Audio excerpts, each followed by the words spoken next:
everyone.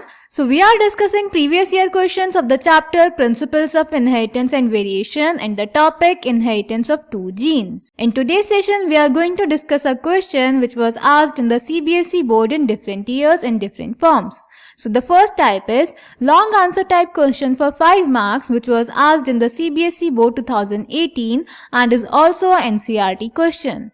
So the question is A part, write the scientific name of the organism Thomas Hunt Morgan and his colleagues worked with for their experiments. Explain the correlation between linkage and recombination with respect to genes as studied by them.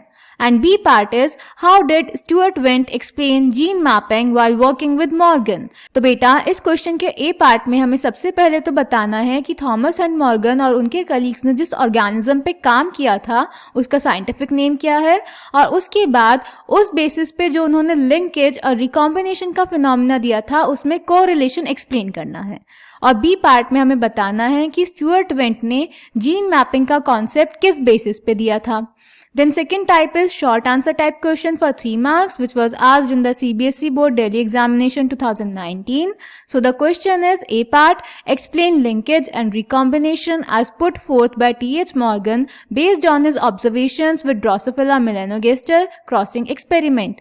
And B part is write the basis on which Alfred Stuart Wendt explained gene mapping. तो बेटा इस question में भी A part में हमें T.H. Morgan ने Drosophila melanogaster crossing experiment के basis पे जो लिंकेज और रिकॉम्बिनेशन का फिनोमिना दिया था उसे एक्सप्लेन करना है, और बी पार्ट में हमें फिर से वही बताना है कि स्टुअर्ट वेंट ने जीन मैपिंग किस बेसिस पे दिया था. Clear? Then third type is short answer type question for 3 marks which was asked in the CBSE board Delhi examination 2014. So the question is Morgan carried out several dihybrid crosses in Drosophila and found F2 ratios deviated very significantly from the expected Mendelian ratio. Explain his findings with the help of one example. तो बेटा इस question में हमें बताना है कि जब Morgan ने ड्रोसोफिला पे काम किया तो F2 प्रोजेनी का जो रेशियो था वो मेंडल के रेशियो से बहुत अलग था. ऐसा क्यों था? तो बेसिकली बेटा इन तीनों ही क्वेश्चंस में हमें मॉर्गन का वर्क एक्सप्लेन करना है on Drosophila. Clear? So let's check the answer. तो बेटा जो मॉर्गन थे, मॉर्गन ने जिस ऑर्गेनिज्म पे काम किया था उसका साइंटिफिक नेम था ड्रोसोफिला मेलेनोगेस्टर. क्लियर? बेटा उन्होंने ड्रोसोफिला पे 2 क्रॉस करवाए. एक क्रॉस जो उन्होंने करवाया उसके जो जीन्स थे वो क्रोमोसोम पे बहुत पास प्रेजेंट थे, देख सकते हैं आप फिगर में. और दूसरा जो क्रॉस करवाया उसके जो जीन्स थे वो क्रोमोसोम पे काफी दूर प्रेजेंट थे as shown in the figure. तो जब बेटा इनका क्रॉस करवाया तो F1 जनरेशन आई, और जब F1 जनरेशन को इंटर क्रॉस करवाया तो उन्होंने देखा कि जो F2 जनरेशन में प्रोजेनी आए क्रॉस ए में पेरेंटल टाइप 98.7% आया और रिकॉम्बिनेंट यानी नए टाइप 1.3% आए, यानी बहुत कम. और क्रॉस बी में पेरेंटल टाइप कम हो गए 62.8% और रिकॉम्बिनेंट टाइप्स बढ़ गए 37.2%.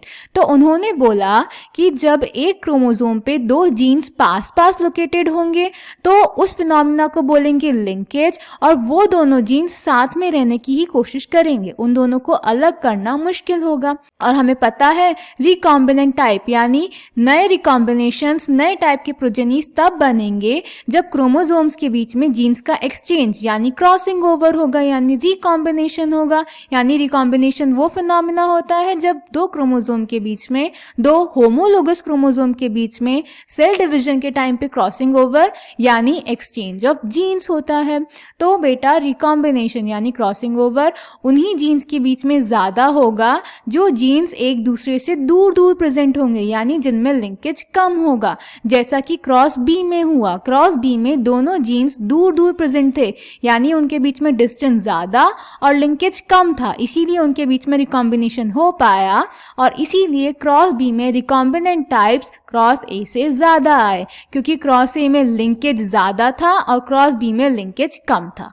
तो ये था बेटा मॉर्गन का काम. इसीलिए इनका जो F2 जनरेशन था उसका रेशियो मेंडल से अलग आया, क्योंकि इन्होंने रिकॉम्बिनेशन का फिनोमेना इंट्रोड्यूस किया जो मेंडल ने नहीं इंट्रोड्यूस किया था। मेंडल ने सिंपल इनहेरिटेंस की बात करी थी और इन्होंने इनहेरिटेंस में लिंकेज और रिकॉम्बिनेशन भी ऐड कर दिया।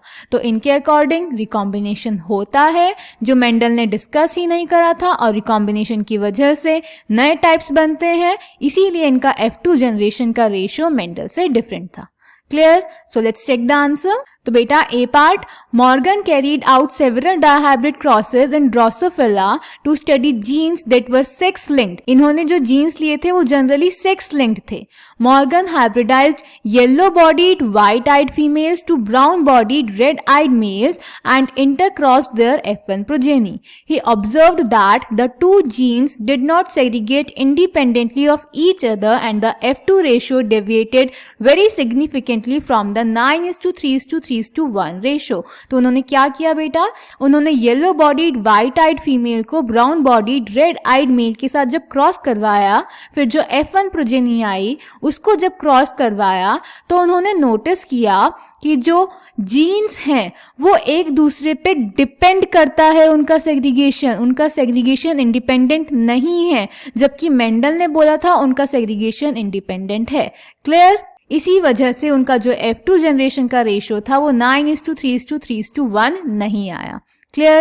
Morgan and his group knew that the genes were located on the X chromosome and saw quickly that when the two genes in a dihybrid cross were situated on the same chromosome, the proportion of parental gene combinations were much higher than the non-parental type. Morgan attributed this due to the physical association or linkage of the two genes and coined the term linkage to describe this physical association of genes on a chromosome, and the term recombination to describe the generation of non parental gene combinations. तो उन्होंने क्या बोला कि जब jeans एक chromosome पे पास पास present होंगे तो उनके बीच में फिजिकल एसोसिएशन होगा, जिसको उन्होंने टर्म दी लिंकेज, और जब वो दूर दूर होंगे तो नए कॉम्बिनेशंस बनेंगे, यानी उनमें रिकॉम्बिनेशन होगा और उन्हीं की वजह से बनेंगे non parental gene combinations. Clear? Then बेटा, Morgan and his group also found that even when genes were grouped on the same chromosome, some genes were very tightly linked, showed very low recombination, while others were loosely linked, showed higher recombination.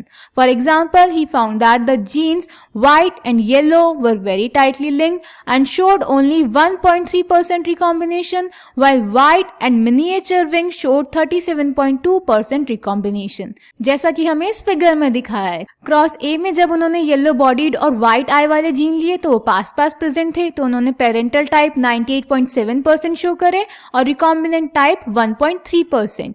और जब cross B में उन्होंने white colour और miniature wing के jeans लिए जो एक दूसरे से दूर दूर प्रेजेंट थे, तो उन्होंने पेरेंटल टाइप 62.8% शो करे और रिकॉम्बिनेंट टाइप 37.2% शो करे। क्लियर?